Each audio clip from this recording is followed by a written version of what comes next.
Hare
चैव नरोत्तमम् देवीं सरस्वतीं व्यासं ततो जयामुदीरये नश्च प्रायेषु भद्रेषु नित्यं भागवत सेवया भगवतेरुत्तमश्लोके भक्तिर्भवति नैष्ठिकीम्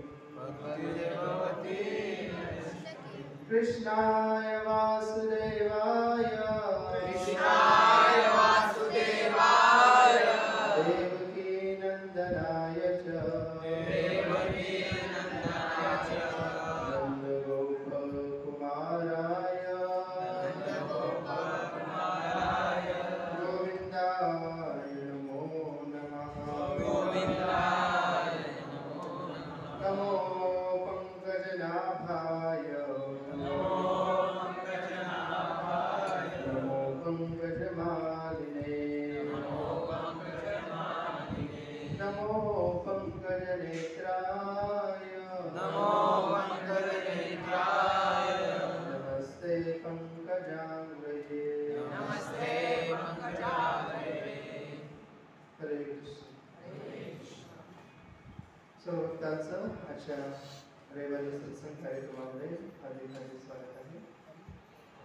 तर आज आपण पाहत आहोत श्रीमद भागवतम स्कंद प्रथम स्कंद अध्याय 9 आणि श्लोक संख्या 43. सूत उवाच कृष्ण एवं भगवती मनोवाक् दृष्टिवृत्तिः आत्मन्यात्मनावेश्य सोऽन्तश्वास उपासना.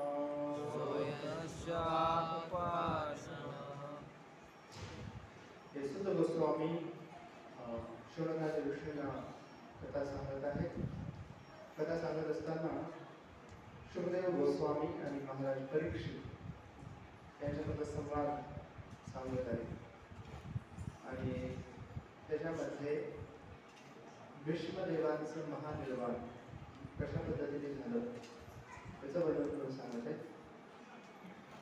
सुत गोस्वामी म्हणाले, अशा रीतीने आपले बोलणे संपवून भीष्मदेव आपले चित्त, वाणी, दृष्टी आणि आपल्या वृत्ती यासह परमात्मा भगवान श्रीकृष्णांच्या ठाई विलीन झाले.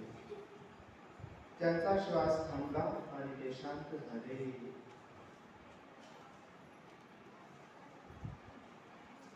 सर्वांनी मागे म्हणा. सुत गोस्वामी म्हणाले,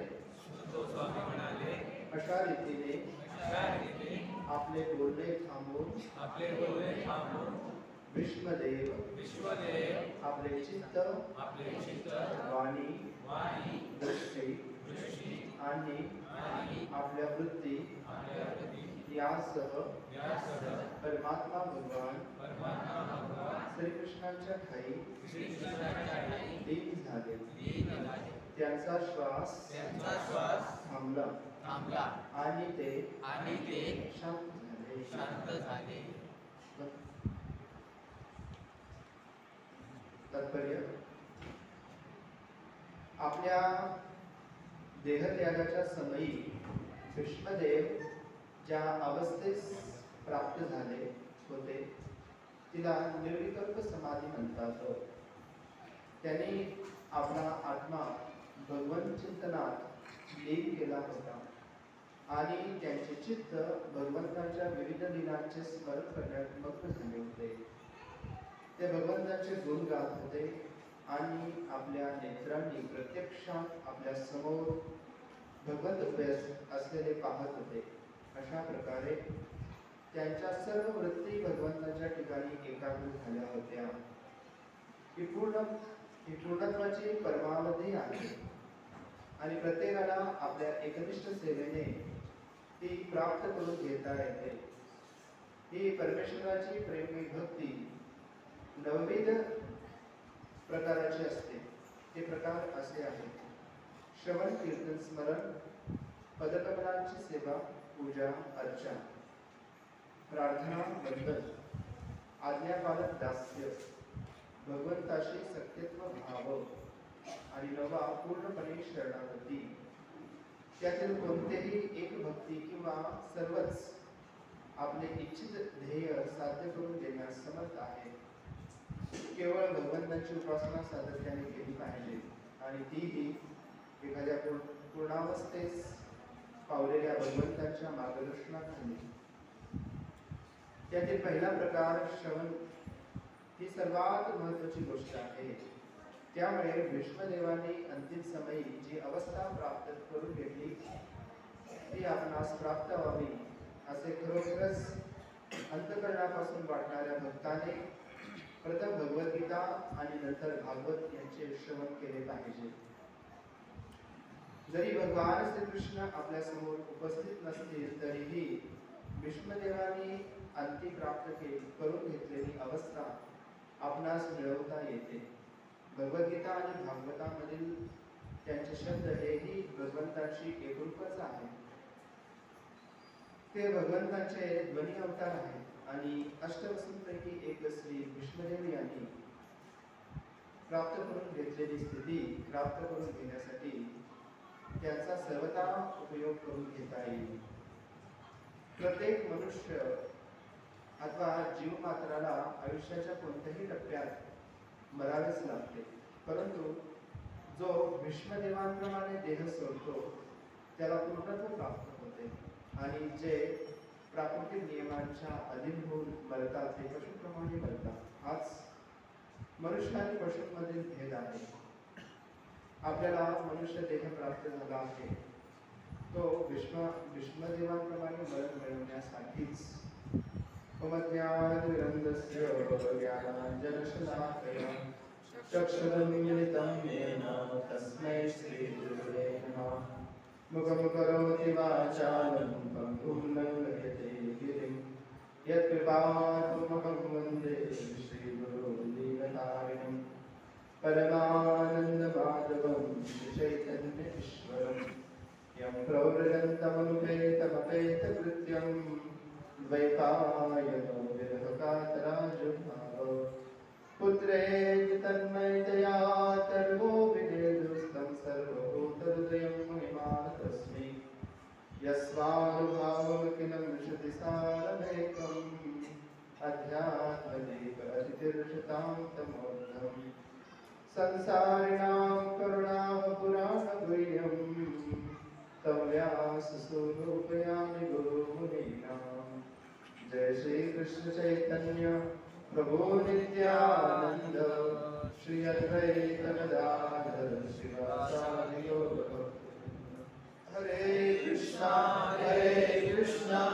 कृष्णा कृष्णा हरे हरे, हरे राम राम राम हरे हरे. हरे कृष्णा कृष्णा कृष्णा हरे हरे, हरे राम राम राम हरे हरे. हरे कृष्णा कृष्णा कृष्णा हरे हरे, हरे राम राम राम हरे हरे. सर्व भक्तांचं पुन्हा एकदा हार्दिक स्वागत आहे आणि सर्व वैष्णव भक्तांच्या चरणी कोटी कोटी प्रणाम करतो. तर आपण प्रथम स्कंद पाहत आहोत श्रीमद भागवताचा.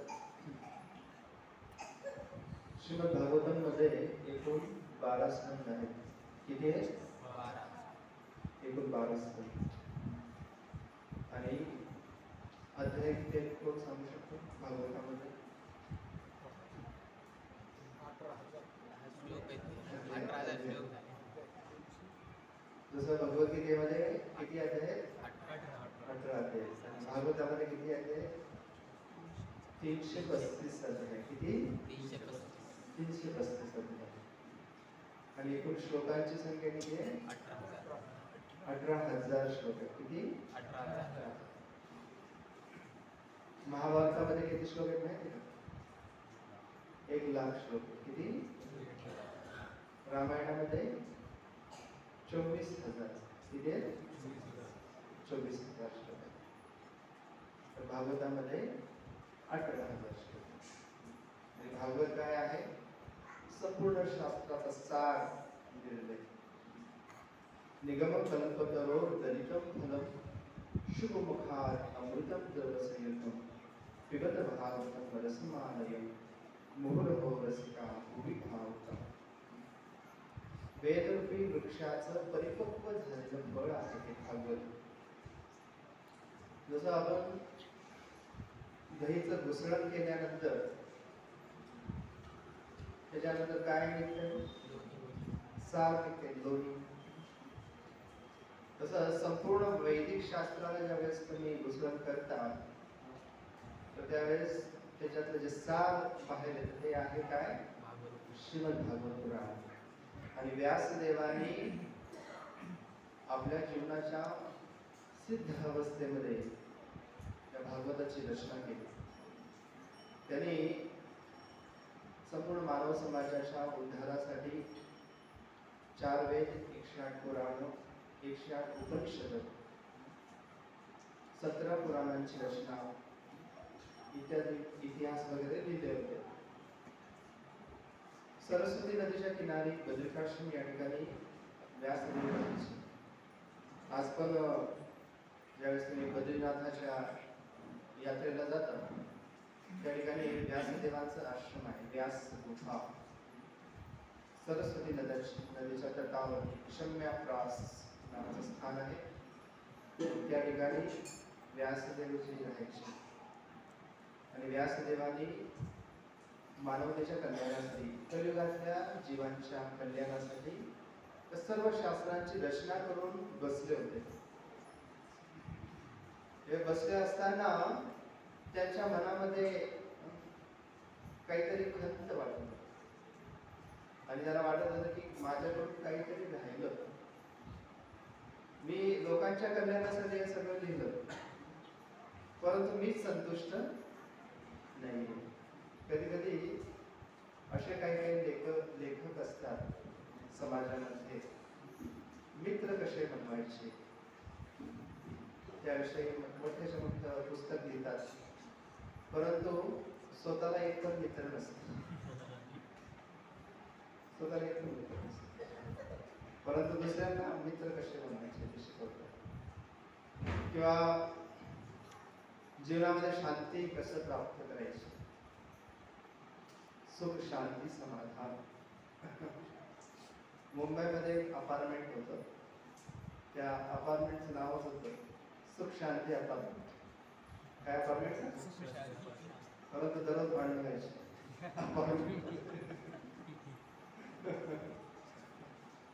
आणि तिथं लिहिलेलं होतं Sukh Shanti apartment under repair and construction. Apartment Sukh शांतीचं आहे, परंतु रिपेअर अँड कन्स्ट्रक्शन चालू आहे, पाडापाडी चालू आहे त्या ठिकाणी. तर या जगामध्ये सुखाचा शोध कसा लावायचा, खरं आनंद कसं प्राप्त करायचं, त्याच्याविषयी भरपूर पुस्तकं आपल्याला बाजारामध्ये मिळतील, परंतु त्यांचे लेखक स्वतः सुखी आहेत का नाही माहिती. परंतु या ठिकाणी ज्यावेळेस श्री व्यासदेवांनी संपूर्ण 17 पुराणांची रचना, वेदांची रचना, उपनिषदांची रचना केली जीवांच्या कल्याणासाठी, परंतु त्यांच्या मनामध्ये एक रुकरुक वाटत होतं, माझ्याकडून काहीतरी राहिलं असं मनामध्ये रुकरुक वाटत असतानाच त्या ठिकाणी तेजस्वी ओजस्वी असे श्री नारायणजी नारद मुनींचं काय झालं, आगमन झालं. नारायण नारायण हातामध्ये वीणा घेऊन श्री नारदजींचं त्या ठिकाणी आगमन झालेलं. आणि नारद मुनींना पाहिल्या पाहिल्या व्यासदेवांनी त्यांना साष्टांग प्रणाम केला, दंडवत प्रणाम केला. त्यांना आसन दिलं, बसवलं, त्यांच्या पादप्रक्षालन केलं व्यासदेवांनी. आणि नारद मुनींनी व्यासदेवाला विचारलं की तुम्ही मनाने आणि आत्म्याने संतुष्ट आहात का? तर त्यावेळेस व्यासदेव म्हणतात की व्यासदेवजी जे आहेत नारदांचे शिष्य आहेत. नारद मुनी व्यासदेवांचे गुरु आहेत आणि गुरुला माहित असतं की शिष्याची काय अवस्था आहे. आणि शिष्य जो असतो ज्यावेळेस प्रामाणिक असतो त्यावेळेस गुरु त्याला मार्गदर्शन करण्यासाठी येत असतात. शिष्य कसा असला पाहिजे? प्रामाणिक असतो. शिष्य या शब्दाचा अर्थ आहे जो शिस्तीचे पालन करतो तो शिष्य. शिस्तीचे पालन करणारा तो शिष्य. म्हणजे त्याचं जे जीवन असतं पूर्ण शिस्तबद्ध असतं. उठणं, बसणं, खाणं, पिणं, बोलणं, अनाक्षणात काही बडबड चालत नसतं. आणि अनाक्षणात काही खाल्लंही जात नाही आणि अनाक्षणात काही केलंही जात नाही. सगळं जे केलं जातं शास्त्राच्या नुसार वागलं जातं, शास्त्रानुसार केलं जातं, शास्त्रानुसारच बोललं जातं. त्याला शिष्य असं म्हणतात. जो शिस्तीचे पालन करतो शिष्य. आणि जो शासन स्वीकार करतो, गुरुचं आधिपत्य जो स्वीकार करतो, गुरुच्या अध्यक्षतेखाली राहण्याचा जो स्वीकार करतो तो शिष्य. आणि असा जो प्रामाणिक शिष्य असतो अशा प्रामाणिक शिष्याच्या मार्गदर्शनासाठी योग्य गुरु त्याला भेटत असतो. आणि त्या ठिकाणी नारद मुनी आल्यानंतर व्यासदेवांनी नारदाला सांगितलं मी तर सर्वांच्या उद्धारासाठी सर्वांच्या कल्याणासाठी एवढं सर्व शास्त्रांची रचना केली परंतु मला आत्मधून काही संतुष्टी नाही. याचं कारण मला कळेना. तर त्यावेळेस नारदजी म्हणतात की म्हणे तुम्ही लोककल्याणासाठी ग्रंथ लिहिला, भक्तीविषयी तुम्ही डायरेक्ट मार्गदर्शन केलं नाही. तुम्ही फिरून फिरून सांगितला कर्मकांड, ज्ञानकांड, उपासनाकांड, हे करा ते करा, असं करा तसं करा. खूप खूप गोष्टी सांगितले. लोक चक्रावून जातील आणि लोकांना मूळ उद्देश काय आहे कळणार नाही आणि भरकटून जातील. त्यामुळे तुम्ही योग्य मार्गदर्शन तुम्ही केलेलं नाही. आणि खास करून जे परमहंस भक्त असतात, भक्तांना संतुष्ट देणाऱ्या ग्रंथाची रचनाच नाही केली तुम्ही. तद्वाग विसर्ग जनताग विप्लवा यस्मिन् प्रति श्लोकम अबद्धवन्यते नामानि अनन्तस्य यशोन्वितानि यत् शृण्वन्ति गायन्ति गृह्णन्ति साधवा.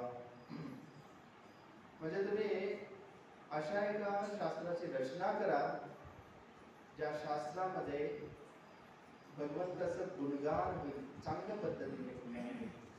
शृण्वन्ति गायन्ति गृह्णन्ति साधवा. तर त्याच्यानंतर मग सत्य शेवटी श्री व्यासदेवांनी या भागवताची रचना केली. श्रीमद भागवत महापुराण की जय. शेवटचं ग्रंथ आहे रचलेलं व्यासदेव. आणि भागवताची रचना केल्यानंतर मग व्यासदेवांना काय झालेले संतुष्ट आणि समाधानाची प्राप्ती झालेली. बघा गीता आणि भागवत हे दोन ग्रंथ सोडता इतर ग्रंथ तेही ग्रंथच आहेत. परंतु ज्यावेळेस तुम्ही ते वाचता तुम्ही योग्य निष्कर्षापर्यंत पोहोचत नाही, तुम्ही भरकटून जाता. म्हणून तुकाराम महाराज असो, जे काही वैष्णव मोठे मोठे वैष्णव होऊन गेले आपल्या भारतीय वैदिक परंपरेमध्ये, वल्लभाचार्य, रामानुजाचार्य, विष्णुस्वामी, कुलबालकाचार्य इत्यादींनी गीता आणि भागवतालाच कलियुगासाठी आपल्या सर्वांच्या उद्धारासाठी योग्य ग्रंथ म्हणून त्या ठिकाणी प्रस्तुत केलेले, सांगितलेले. म्हणून तुकाराम महाराज काय म्हणतात, गीता भागवत करीत श्रवण अखंड चिंतन विठोबाचे. हे दोन ग्रंथांचं नाव आहे, गीता आणि भागवताचं. आणि भागवत त्यातल्या त्यात साक्षात भगवंताचं स्वरूप आहे. ग्रंथ नव्हे हा श्री कृष्ण असं म्हणलं. हे साक्षात श्रीकृष्णाचं स्वरूप असलेलं ग्रंथ आहे. आणि व्यासदेवाने ज्यावेळेस या ग्रंथाची रचना केली त्यावेळेस ते संतुष्ट झाले, समाधानी झाले. आणि आपल्याला जर या भवसागरातून उद्धार व्हायचा असेल, स्वतःला उद्धार करून घ्यायचं असेल, तर आपण काय केलं पाहिजे? या गीता आणि भागवताचा आश्रय घेतला पाहिजे. सदा सेव्या श्रीमद्भागवती कथा यस्य श्रवण मात्रेण हरिचित्तं समाश्रये. भागवत दररोज श्रवण करा म्हणजे सदा सेव्या. सदा या शब्दाचा अर्थ सर्वदा, यदा कदा तदा हे जे शब्द आहेत ना हे काळवाचक शब्द आहेत.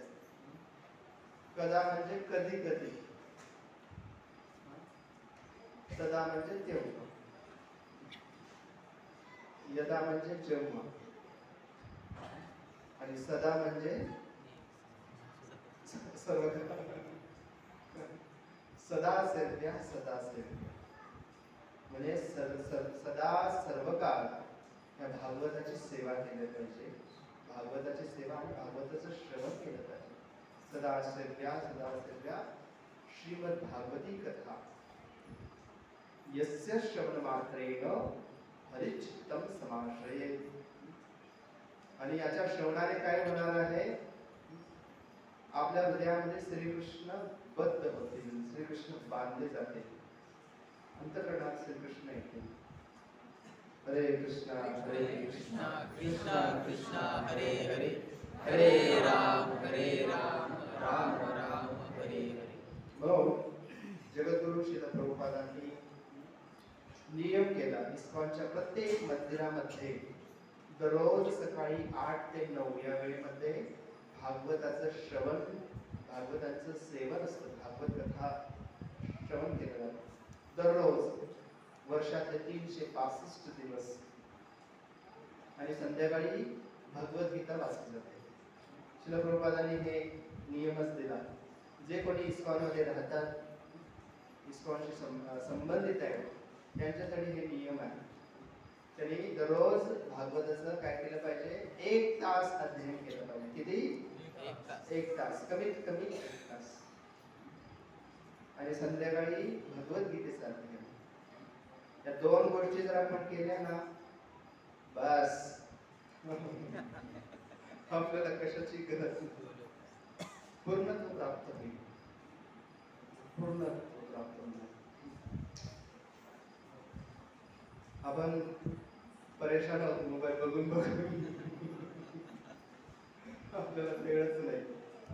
सकाळी उठल्यापासून पूर्वी एक मंत्र होतं, कराग्रे बसते लक्ष्मी कर्मध्ये सरस्वती कर्मदे तु गोविंद प्रभाते कर दर्शन.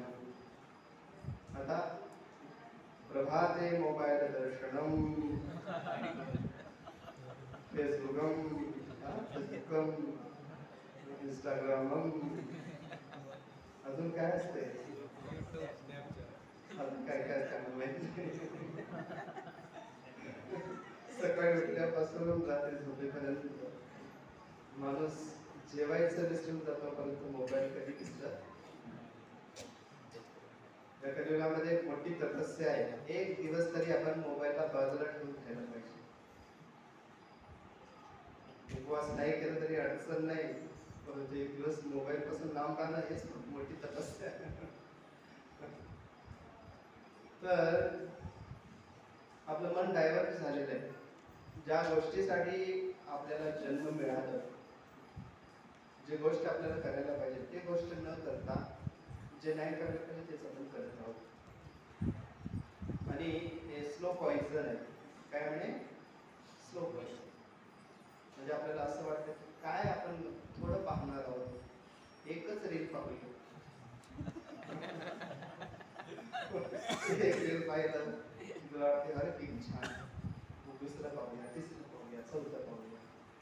तासन तास त्याच्यात निघून जातात. कधी कधी रात्र निघून जाते नवीन महिन्यामध्ये आणि आयुष्य संपून चाललं.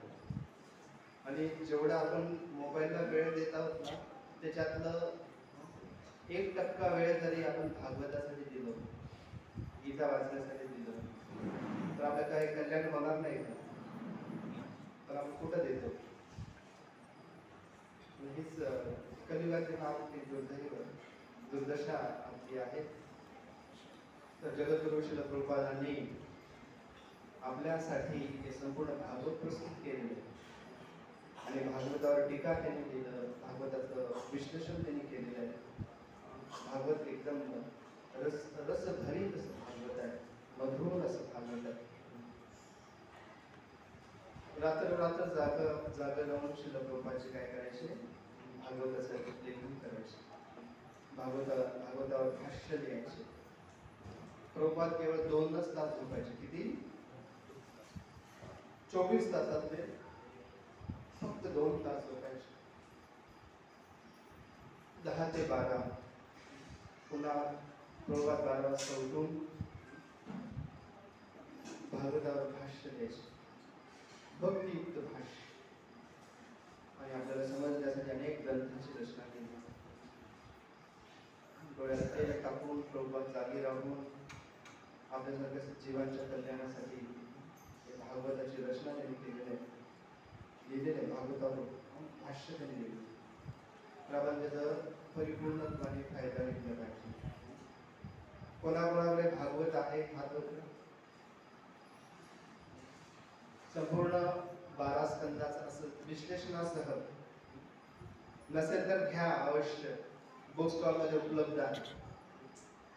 या भागवताची किंमत आपण करूच शकत नाही, परंतु प्रिंटिंग, झेरॉक्स वगैरे जे काही असेल, बायडिंग वगैरे, त्या सर्वांचं मिळून त्याचा कॉस्ट झालेला आहे 5-5.5 हजार रुपये.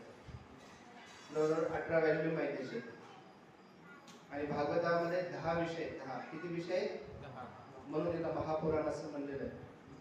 अत्र सर्ग विसर्गश स्थानं पोषणमुतया मन्वंतर ईशान कथा निरोध मुक्तिराश्रया. हे 10 विषय आहे त्याच्यामध्ये. सृष्टीची उत्पत्ती कशी झाली, सृष्टी कुठून आली, अत्र सर्ग विसर्गच स्थान, ग्रहमालिकांची खगोलाचं विश्लेषण याच्यामध्ये भागवतामध्ये आहे. एकदम ॲक्युरेट विश्लेषण. सूर्य कशा पद्धतीने, सूर्याची गतीचं वर्णन त्याच्यामध्ये भागवतामध्ये आहे. खगोल भूगोलाचं वर्णन आहे. मनुष्याचा जन्म कशा पद्धतीने होतं याचंही वर्णन आहे. आईच्या गर्भामध्ये त्या बालिकेची वाढ पहिल्या दिवसापासून 9 महिने 9 दिवसापर्यंत कशा पद्धतीने वाढ होत असतात, त्याला इंद्रिय कसे प्राप्त होत असतात, त्याला बुद्धी कशी प्राप्त होते. तृतीय स्कंदामध्ये या गोष्टीचं वर्णन. अत्र स्थान पोषण, आणि भगवंत कशा पद्धतीने आपल्या भक्ताचं रक्षण करतात. आणि जीव मात्र जे आहे, सगळे जीव कृती म्हणजे वासनेद्वारे कशा पद्धतीने जन्माला येतात, पुन्हा पुन्हा जन्म घेतात. वासनेच्या संगे जन्म घेणे लागले असतात. कृती स्थान पोषण त्या मन्वंतरांची कथा आहे. 14 मनु, त्या मन्वंतरांची कथा. आणि या मनुच्या कालावधीमध्ये भगवंताच्या अवतारांची कथा आहे त्याच्यामध्ये. आणि प्रभू रामचंद्रांची कथा, विष्णू कथा, आणि त्यासोबत भगवंताने जे दशावतार घेतलेले त्यांची कथा. निरोध म्हणजे कशा पद्धतीने प्रलय होतो, प्रलयाचं वर्णन. ही सृष्टी काही कालावधीसाठी असते आणि विशिष्ट कालावधी ज्यावेळेस पूर्ण होते तर त्यावेळेस संपूर्ण सृष्टीचा प्रलय होतो. प्रलयाचे अनेक प्रकार आहेत. नित्य प्रलय, नैमित्तिक प्रलय, प्राकृतिक प्रलय आणि आध्यात्मिक प्रलय. नित्य प्रलय म्हणजे दररोजच आपलं शरीर बदलत असतं. दररोज असं सांगतात की 7 वर्षामध्ये मनुष्याच्या शरीरातले सर्व पेशी बदलून जातात. 7 वर्षामध्ये. तर दररोज आपण रात्री झोपतो, सकाळी उठतो, एक दिवस कमी होतो, त्याला नित्य प्रलय असं म्हणतात. नित्य नैमित्तिक प्रलय, प्राकृतिक प्रलय, आध्यात्मिक प्रलय अशा प्रलयाचे प्रकार. आणि एक वेळेस असा प्रलय असतो, त्या प्रलयाच्या वेळेस संपूर्ण तिन्ही लोक 14 भुवन पाण्यामध्ये बुडले जातात. तर निरोध, मुक्ती कशा पद्धतीने प्राप्त करायची, आणि आश्रय म्हणजे भगवंत सर्वांचे आश्रय आहे, अशा 10 विषयांचं वर्णन या भागवतामध्ये आहे. आणि प्रत्येकाने आपल्या जीवनामध्ये या भागवताचं श्रवण कीर्तन केलंच पाहिजे. म्हणून म्हणतात सदा सेव्या श्रीमद्भागवती कथा यस्य श्रवण मात्रेण हरिचित्तम समाश्रये. भागवताचं खूप गुणगौरव आहे. अशा या भागवतामध्ये आपण प्रथम स्कंद पाहत आहोत. प्रथम स्कंदामध्ये 19 अध्याय आहेत. त्या 19 अध्यायामधला हा 9वा अध्याय. या अध्यायामध्ये भीष्मदेवांचं महानिर्वाणाचं वर्णन आहे. भगवंतांचे 12 शुद्ध भक्त आहेत. 12 महाजन म्हणतात त्याला. काय म्हणतात? 12 महाजन. हे 12 शुद्ध भक्तांपैकी एक शुद्ध भक्त हे भीष्मदेव आहेत. ज्यावेळेस युधिष्ठिर महाराजांना यक्षांनी 100 प्रश्न विचारले. त्या 100 प्रश्नापैकी एक प्रश्न विचारला होता त्यांनी की मनुष्याने कोणत्या मार्गाने जायला पाहिजे, कोणत्या मार्गाचं अनुसरण केलं पाहिजे. त्यावेळेस युधिष्ठिर महाराज सांगतात तर्को प्रतिष्ठो शुकयो विभिन्ना नासाम शरीरस्य मतं न भिन्ना धर्मस्य तत्त्वं नेतं गुहाय महाशरणेन गतासवन्तः. की व्यक्तीने महाजनांचा मार्ग स्वीकार केला पाहिजे. महाजन म्हणजे महान भक्त, भगवंताचे महान असे भक्त. अशा भक्तांच्या चरणांचं अनुसरण केलं पाहिजे, तर तो योग्य मार्गाला चालला असं समजायला पाहिजे. मग त्या 12 महाजनांपैकी एक महाजन आहे भीष्मदेव. आणि भीष्मदेव हे भगवंताचे शुद्ध भक्त होते. भगवंताचे शुद्ध भक्त. आणि आता 1-2 दिवसांनी, आज 12 जानेवारी आहे ना, उद्या 13 आणि 14 जानेवारी रोजी भीष्मदेवाने काय केलेलं आहे? आपलं शरीर सोडलेलं आहे. कोणत्या दिवशी सोडले? मकर संक्रांतीच्या दिवशी. मकर संक्रांतीच्या दिवशी. म्हणून आज मी हा श्लोक घेतलेला आहे. मकर संक्रांती हा परम पवित्र पर्वकाळ मानला जातो आपल्या वैदिक शास्त्रामध्ये, वैदिक परंपरेमध्ये. या दिवसापासूनच सूर्य जे आहेत ते धनु राशीतून मकर राशीमध्ये प्रवेश करतो. सूर्य धनु राशीतून मकर राशीमध्ये संक्रमण केल्यामुळे मकर संक्रांती असं म्हटलं जातं. आणि उत्तरायणाला प्रारंभ होतो. वर्षाचे 2 विभाग आहेत, दक्षिणायन आणि उत्तरायण.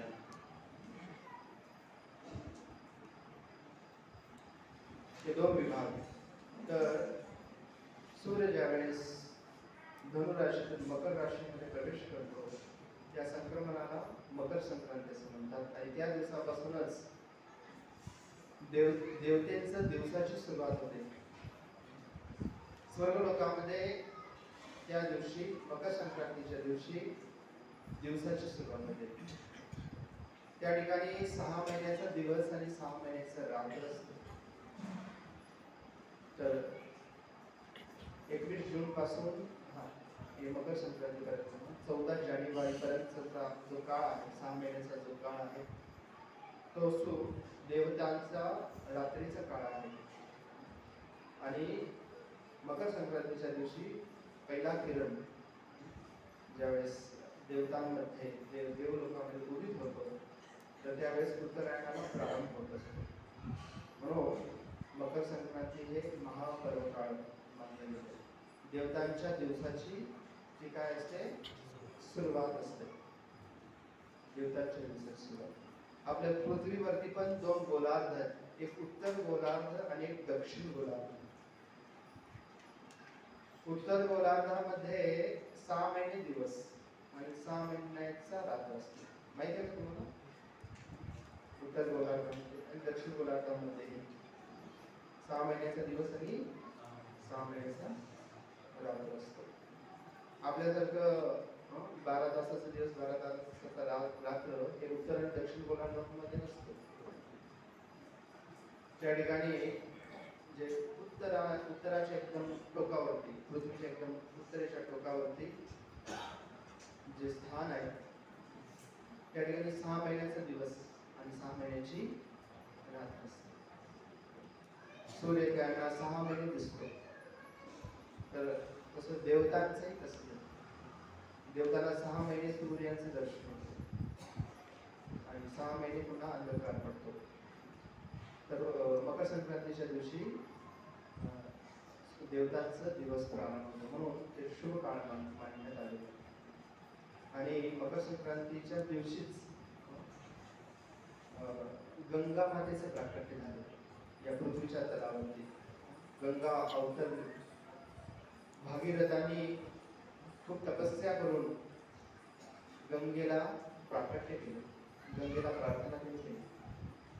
सगर महाराजांचे जे 60,000 मुलं होते, जे कपिल देवांच्या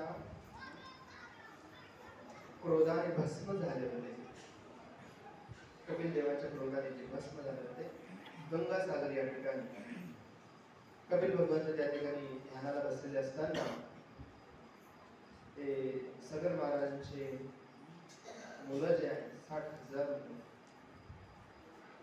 ते घोड्याच्या शोधामध्ये त्या ठिकाणी गेलेले आहेत. आणि त्यांना वाटलं की घोडा कपिल देवाने चोरलाय, मग कपिल भगवंताला ते अनाक्षणा करू लागलेले आहेत. आणि कपिल भगवंताला त्याचा काही प्रभाव पडला नाही. कपिल भगवंत तपस्येला बसलेले आणि ज्यावेळेस त्याने डोळे उघडले, ते डोळे उघडल्यानंतर त्या डोळ्यातले जे तेज आहे ते तेज त्यांच्या शरीरावर पडल्यानंतर 60,000 मुलं भस्म झाली. आणि त्यांच्या उद्धारासाठी, त्यांचा उद्धार कसं होणार? कपिल भगवंताच्यासाठी अपराध झाला आणि त्यांचं काही हे पण झालं नव्हतं, श्राद्ध कर्म इत्यादी. मग त्यांचा उद्धार कसं होणार? मग त्या सगर महाराजांच्या पूर्व परंपरेमध्ये अनेक लोकांनी जे गंगेला प्राकट्य करण्याचा प्रयत्न केला, कोणी यशस्वी झाले नाही. त्याच पिढीमध्ये जे तिसरे पिढी होते भगीरथ महाराज, तर त्यांनी घोर खडतरशी तपस्या केली आणि तपस्या करून माता गंगेला प्रसन्न केलं. गंगा माता म्हणजे, बाळा तुझी काय इच्छा आहे?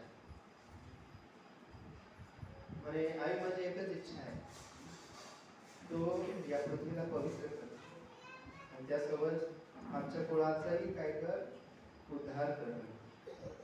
गंगा माता म्हणते, अरे माझा वेग खूप आहे, ही पृथ्वी माझा वेग सहन करणार नाही.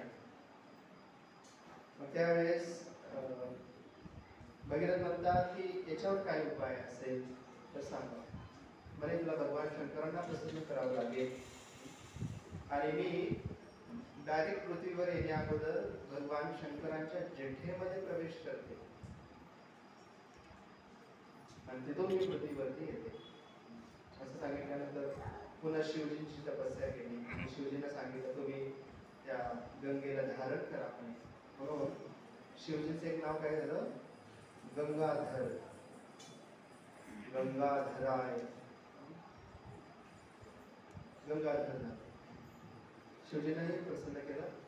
माता गंगेने अजून एक प्रश्न विचारला. म्हणे मी येईन पृथ्वीवरती, परंतु मी असं ऐकलेलं आहे की पृथ्वीवरती सगळे पापी लोक राहतात. कोण राहतात? पापी लोक राहतात. आणि ज्यावेळेस ते माझ्यामध्ये आंघोळ करतील, ते सर्व पाप माझ्यामध्ये सोडतील, मी मलिन होऊन जाईल, तर माझं उद्धार कसं होतं? म्हणे मग त्यावेळेस भगीरथाने सांगितलं, माता काळजी करू नका, पृथ्वीवरती फक्त पापीच लोक राहत नाही, संत पुरुषही राहतात नाही. भक्तही राहतात पृथ्वीवरती. आणि ज्यावेळेस तुझ्यामध्ये एखादा भक्त स्नान करेल त्यावेळेस ते तुला पवित्र करते. तर भक्तांचं महात्म्य गंगेपेक्षाही श्रेष्ठ आहे.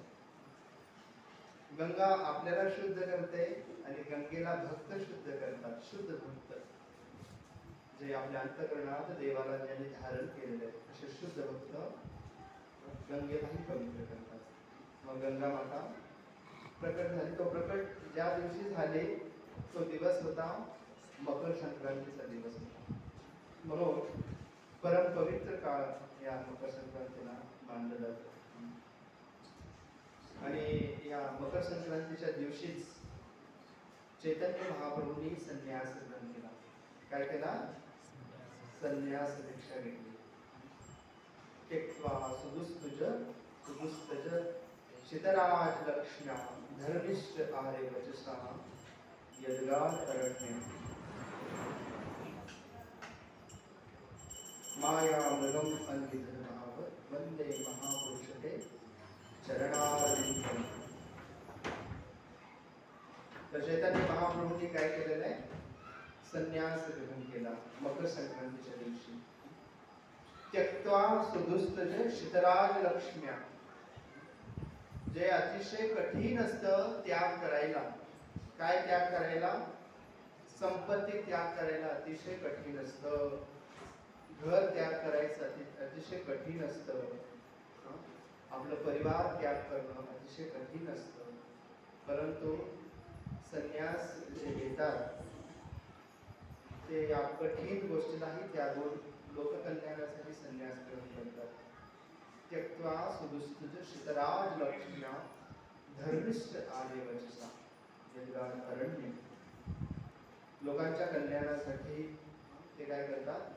संन्यास ग्रहण करतात. चैतन्य महाप्रभूंना चांगला परिवार होता. उच्च शिक्षित होते, विद्वान पंडित होते. निमाय पंडित त्यांचं नाव होतं. विष्णुप्रिया त्यांची सर्वांग सुंदर अशी पत्नी होती. आणि घरामध्ये एकुलती एक आई वृद्धावस्थेला बसलेली होती. परंतु चैतन्य महाप्रभू विचार केलं की या लोकांचं मी जर घरीच राहिलो, घरीच बसलो तर या समाजाचा उद्धार कोण करणार? मी कसं होणार? म्हणून समाजाच्या कल्याणासाठी चैतन्य महाप्रभूंनी काय केलेलं आहे? संन्यास ग्रहण केला. तोच आजचा दिवस होता, मकर संक्रांतीचा दिवस होता. चैतन्य महाप्रभू अतिशय सुंदर सुंदर बाला सचिर दुलाला नाचत श्री हरि कीर्तन में भाले चंदन तिलक मनोहर अलका शोभे कपोलन में. चैतन्य महाप्रभू अजानुलंबित भुजो कनकावतारो संकीर्तन एक विकरो कमलायताक्षो विश्वंभरो द्विजवरो युगधर्म पालो. तर चैतन्य महाप्रभूंचे एकदम घुंगराळे केस, खांद्यापर्यंत आलेले केस होते. एकदम सुंदर रेशमीसारखे काळे घोर केस होते चैतन्य महाप्रभूंचे. आणि सुंदर होते चैतन्य महाप्रभू. 7 फुटाचे होते म्हणजे. आणि त्यांचं हात गुडघ्यापर्यंत होते. महापुरुषाचे लक्षण होते. परंतु चैतन्य महाप्रभूंनी काय केलं? संन्यास घ्यायचं ठरवलं.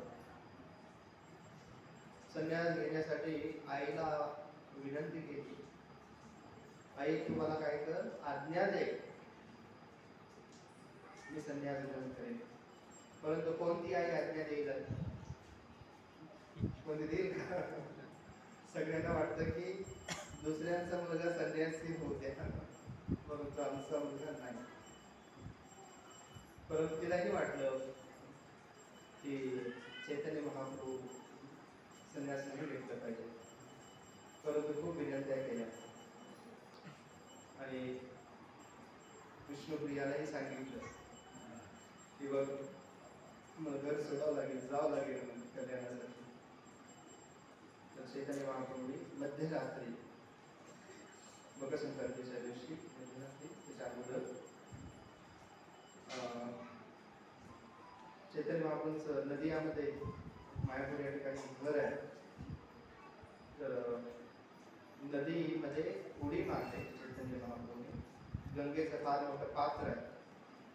त्या पात्रामध्ये पोहत पोहत या माघ महिन्यामध्ये अशा थंडीच्या दिवशी चैतन्य महाप्रभू एकवस्त्रामध्ये होते. पोहत पोहत पोहत नदीच्या पलीकडे पोहोचलेले.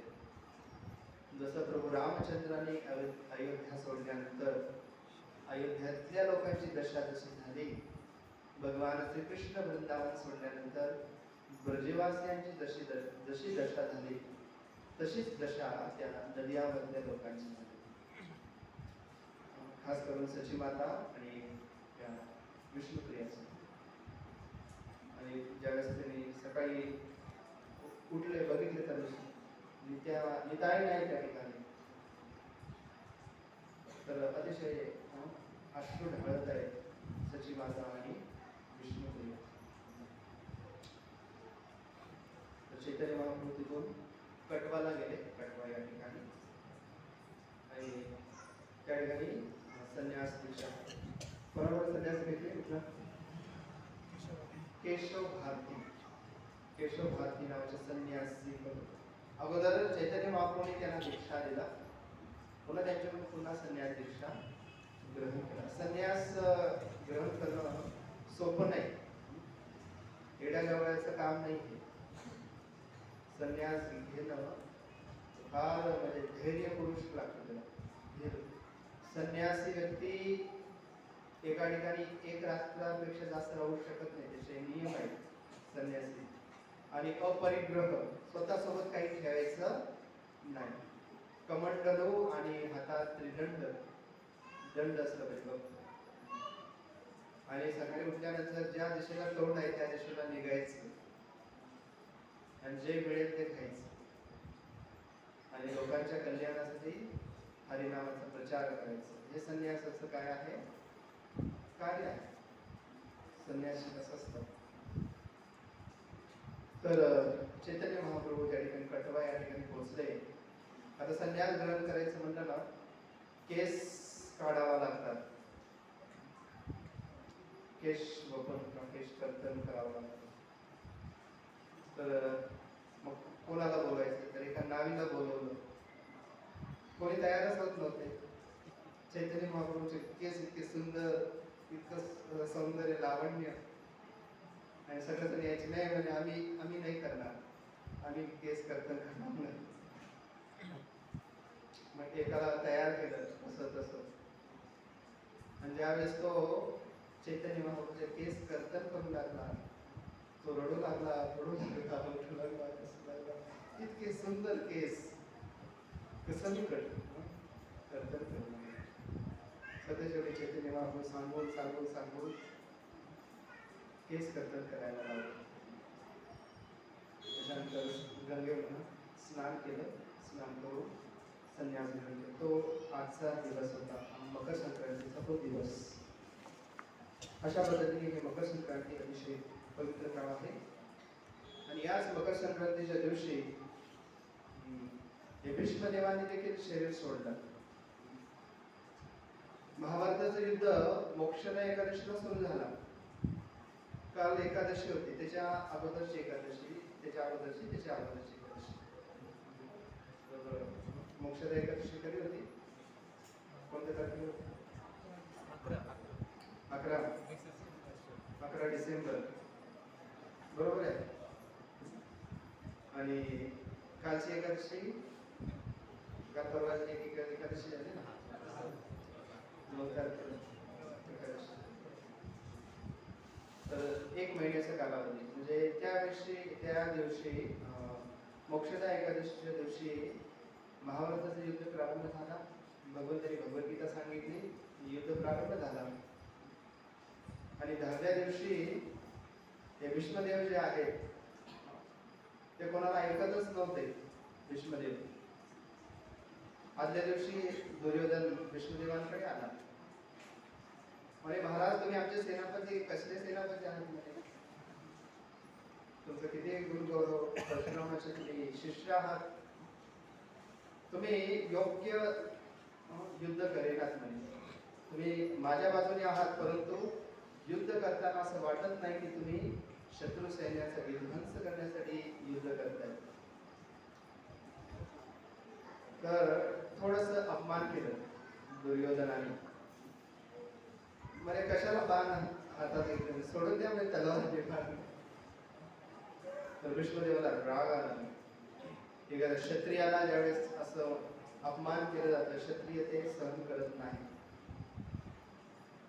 आणि दुर्योधन तोंडाला लगाम देत काय बोलू लागला आणि कोणाशी बोलू लागला.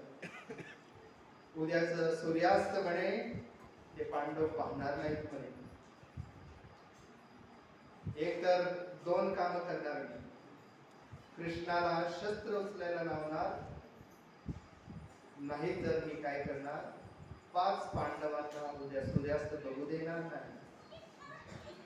5 बाण काढले आणि दुर्योधनाला म्हणले सांभाळ म्हणे हे 5 बाण, उद्या सगळे सगळे माझ्या हातात दे. मग कृष्णाला टेन्शन आलं ना. भक्तावर संकट आलं की भगवंताला टेन्शन येतं, भगवंत झोपू शकत नाही. भीष्मदेवाने अशी प्रतिज्ञा घेतली की उद्या पांडवांना मी सूर्योदय सूर्यास्त बघू देणार नाही. असं म्हणल्यानंतर सगळे पांडव मात्र झोपलेले आहेत. अर्जुन झोपला, खराटे मारू लागलेले आहेत, एकदम गाढ झोपेमध्ये आहे. परंतु श्रीकृष्ण जागे आहेत. श्रीकृष्णाला झोपच येईना. श्रीकृष्ण विचार करत आहेत की भीष्मदेव ही माझे भक्त आणि अर्जुन ही माझा भक्त. भीष्मदेवाने वचन घेतला की उद्या पांडवांचा निपात मी करणार आहे आणि अर्जुनाचं मी रक्षण कसं करणार. भगवंत विचार करत होते. रात्री भगवंत अर्जुनाजवळ आले. अर्जुना उठ म्हणे, माहिती आहे का तुला म्हणे भीष्मदेवाने काय केलं, वचन घेतलेलं आहे तुम्हाला मारण्यासाठी. हो म्हणे. मग तुला झोप कशी काय आलेली आहे म्हणे. तुझ्यासारखा पाठीराखा असताना काय गरज आहे चिंता करण्याची. टेन्शन सगळं तुम्हाला, आम्हाला नाही. तर भक्त जो असतो तो भगवंतावर पूर्ण आश्रित असतो. मारो भी राखो भी जो इच्छा तो घात. भीष्मदेवाने लगेच द्रौपदीला बोलवलं. द्रौपदीला बोलवणे अर्जुनालाही सांगितलं. म्हणे दुर्योधनाने तुला एक वचन दिलं होतं, तुझी जे काही इच्छा आहे तो पूर्ण करणार. एक वेळेस त्यांनी तुला असं म्हटलं होतं, ते वचन प्राप्त करण्याची वेळ आता आलेली आहे. तू जा म्हणे दुर्योधनाकडे ते 5 बाण घेऊन ये. दुर्योधन गेला, अर्जुन गेला दुर्योधनाकडे. दुर्योधनाला प्रणाम केलं. तर काय पाहिजे तुला म्हटल्यानंतर म्हणे 5 बाण द्या म्हणे, तुम्ही मला वरदान दिला होता. दुर्योधनाने देऊन टाकले आणि माता द्रौपदीला पाठवलं भीष्मदेवांकडे. पहाटेची वेळ होती. भीष्मदेव गायत्री इत्यादी करत होते, डोळे झाकलेले होते आणि त्या ठिकाणी बांगड्या वाजवत जे पैंजणी वाजवत आहेत आणि ती भीष्मदेवांना प्रणाम करते. आणि त्यावेळेस अष्टपुत्र सौभाग्यवती भव अश्वतीला अष्टपुत्र सौभाग्य किंवा सौभाग्यवती भव असं अश्वत. अष्टपुत्र वगैरे नाही, सौभाग्यवती. मग द्रौपदी म्हणते म्हणजे काल मी एक वचन दिला होता, वचन घेतला होता की सूर्यास्त पाहू देणार नाही. ते वचन खरं होईल की आज तुम्ही मला दिलेला आशीर्वाद खरं होईल. सौभाग्याचा आशीर्वाद म्हणजे माझ्या नवऱ्याचं रक्षण होणार आहे, हे खरं होईल. तर त्यावेळेस भीष्मदेव म्हणतात तुला कोण पाठवले इथं म्हणे. तर त्यावेळेस माता द्रौपदी म्हणजे द्वारकाधीश पाठवले. त्यावेळेस भीष्मदेव म्हणतात की द्वारकाधीशाची इच्छाच पूर्ण होणार नाही. तर दुसऱ्या दिवशी युद्ध सुरू झाला. एकदम घमासाम युद्ध सुरू झालं आणि भीष्मदेव कोणाला ऐकतच नव्हते. एका मागून एक असे बाण मारायचे, एका मागून एक असे बाण मारायचे. अर्जुन हा सळो की पळो होऊन गेला. त्याचं छत्र उडवला, त्याचे मुकुट उडवलं, त्याच्या हातातलं बाण उडवून टाकला, धनुष्य उडवून टाकला. हा निशस्त्र झालेला आहे अर्जुन. आणि इकडून तिकडून बाणाचा वर्षाव होत आहे. इकडे चाललंय, इकडे चाललंय, इकडे चाललंय, इकडे चाललंय. आणि घामाच्या धारा लागलेल्या आहेत अर्जुनाला. आणि भगवान श्रीकृष्णाने ज्यावेळेस पाहिलं अर्जुनाच्या चेहऱ्याकडे, त्यावेळेस भगवंत रथामधून उडी मारलं भगवंताने आणि चाक घेतला आणि भीष्मदेवावर धावले. भगवंताने व्रत घेतला होता की मी शस्त्र उचलणार नाही, परंतु या ठिकाणी भक्ताच्या रक्षणासाठी भगवंताने शस्त्र चाक उचलला आणि धावून गेलेले. आणि त्यावेळेस भीष्मदेवावरती टाकणार, तेवढ्यात भीष्मदेव म्हणतात की याच गोष्टीची मी वाट पाहत होतो, टाका म्हणजे माझ्या अंगावर चक्र. तुमच्या हातून जर मला मृत्यू झाला तर याच्यापेक्षा सौभाग्याची गोष्ट काय नाही. तर अशा पद्धतीने भगवंतांनी स्वतःचं वचन मोडून आपल्या भक्ताचं वचन राखलं, भीष्मदेवाचं वचन राखलं.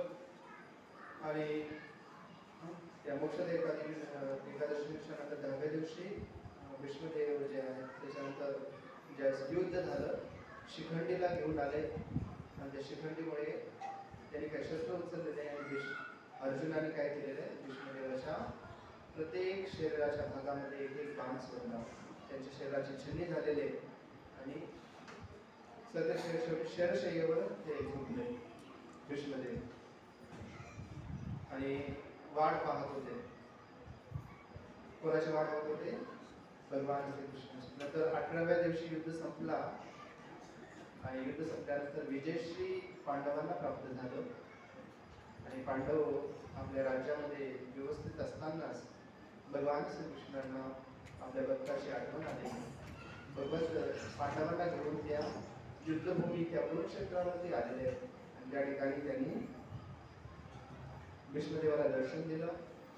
आणि भीष्मदेवाने भगवंताला पाहत त्या ठिकाणी अगोदर उपदेश केला.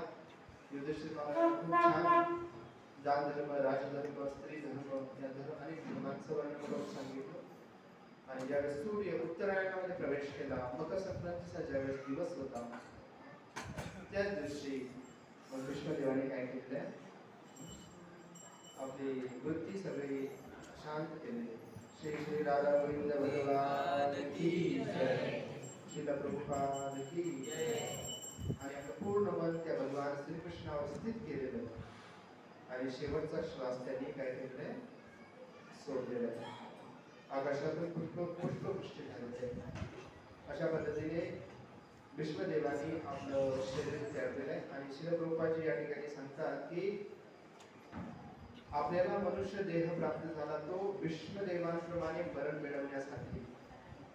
आपलंही शरीर आपण कशा पद्धतीने सोडलं पाहिजे, भगवंताचं स्मरण करत करत शरीर सोडलं पाहिजे. अंते नारायण स्मृती असं म्हणतात. अंतकाळी कोणाचं स्मरण व्हायला पाहिजे, नारायणाचं स्मरण व्हायला पाहिजे. अंते मती सा गती असं म्हणतात. अंतकाळी जशी मती असते तशी गती प्राप्त होत असते. म्हणून अंतकाळी देवाची जर मती झाली, अंतकाळी राधा गोविंदजींचं जर दर्शन झालं तर आपण राधा गोविंदांकडे जाणार, गोलोक धामामध्ये जाणार, वृंदावनामध्ये जाणार. अंतकाळी जर या जगाचं चिंतन केलं तर पुन्हा या जगामध्येच आपल्याला जन्म मिळणार आहे. म्हणून अंतकाळी भगवंताचं स्मरण होण्यासाठी आपण आपल्या जीवनाची कधी अशी बसवावी, 24 तास भगवंताचं स्मरण व्हायला पाहिजे. कमीत कमी 16 माळांचं जप आपण केलं पाहिजे. गीता भागवताचं अध्ययन केलं पाहिजे. हरे कृष्णा कृष्णा कृष्णा हरे हरे, हरे राम राम राम हरे. तर या परमपवित्र मकर संक्रांतीच्या दिवशीच काय झालेलं आहे, भीष्मदेवाने आपलं शरीर सोडलेलं आहे. तर सर्वांना मकर संक्रांतीच्या इस्कॉन ग्रुपच्या वतीने हार्दिक हार्दिक शुभेच्छा आहेत. आपण आपलं मन भगवंतामध्ये ठेवा, भगवंताचं स्मरण करा आणि आपल्या राधा गोविंदचा वाढदिवस देखील जवळ येत आहे. कोणत्या तारखेला आहे वाढदिवस?